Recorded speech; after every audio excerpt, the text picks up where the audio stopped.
we've forgotten about the issue. We remembered the day that we were attacked, but we forgot why we were fighting. And the reason we forgot, because we've been distracted so much. Have you categorized the issues? How have you identified what are the different issues in Punjab? So we've categorized the issues into 5 groups, 5 being our lucky number, Punjab. So, I mean, the first kind of category is social issues. Social issues covers debt, migration, unemployment, so many kind of issues within migration. I've told you, migration in itself, so the national average of India, 163 people per lakh are leaving to migrate out of Punjab. So sorry, just what is a lakh? A lakh is 100,000. So 163 people per 100,000 are leaving in the whole of India, national average. In Punjab, it's 859. That's in Punjab. So that's like 5 times the value. In Chandigarh, per lakh, it's 10,100 per lakh people leaving.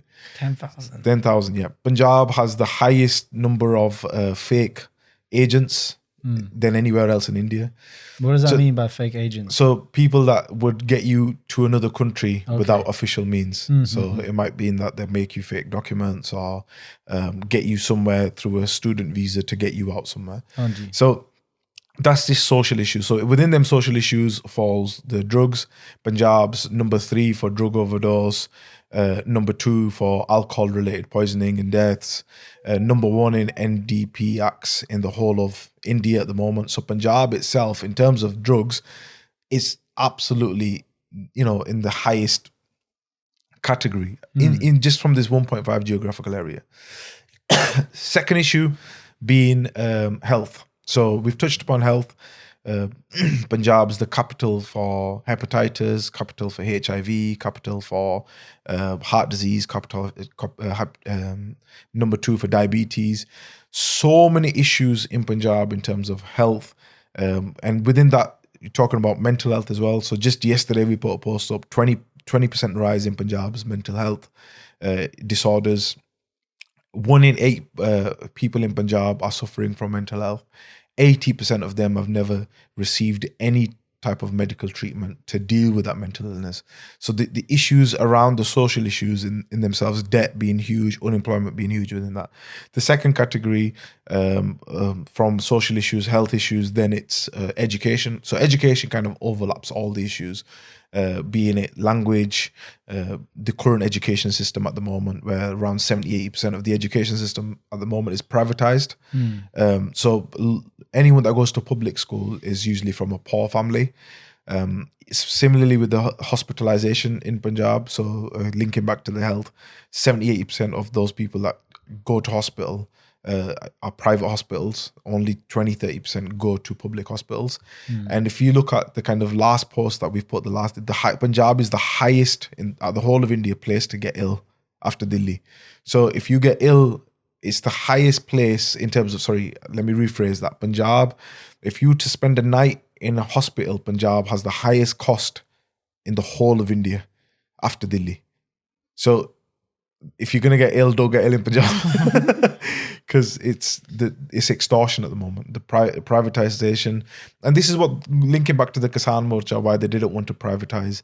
They learned from the schools being privatized, from the hospitals being privatized. And if they privatize the mandis, they know that the prices could fluctuate however they want to fluctuate.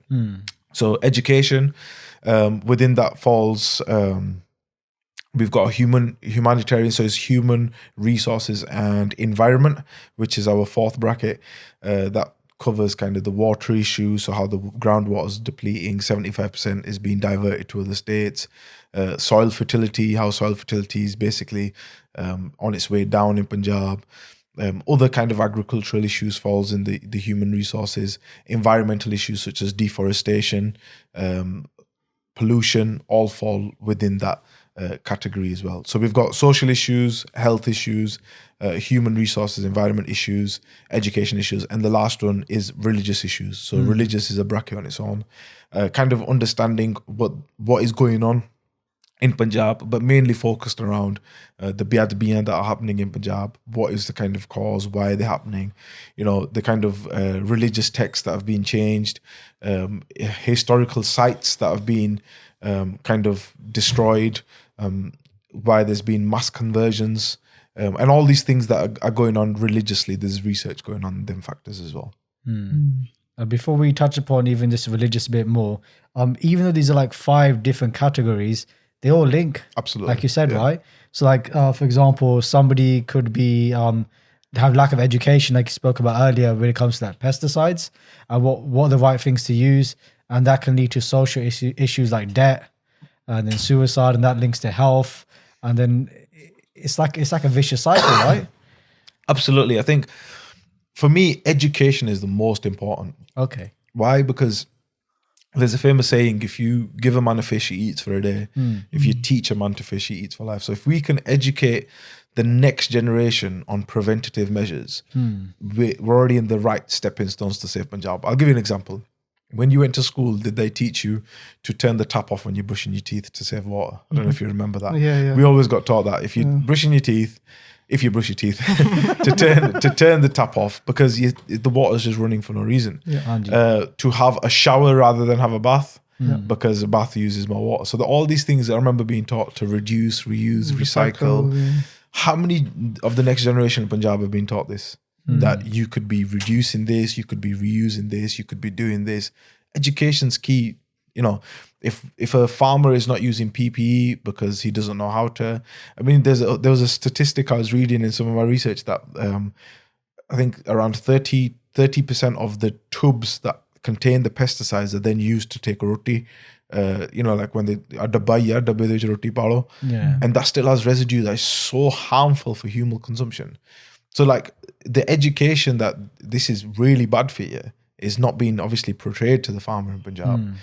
Whether it's kind of, again, reducing, reusing the water, whether it's educating them on why Punjab is important, on why they should stay in Punjab, why, where we should be kind of helping those people stay in Punjab rather than trying to leave. If they need, a business, we think about a sustainable solution long-term that we can keep them in Punjab. So there's research being done on all these kind of, I could say across these topics, on how we can keep the people in Punjab, how can we invest. Like we could even run out a scheme of go back to Punjab, so doctors, engineers, all these people that are left, they did the same I think it was in Israel.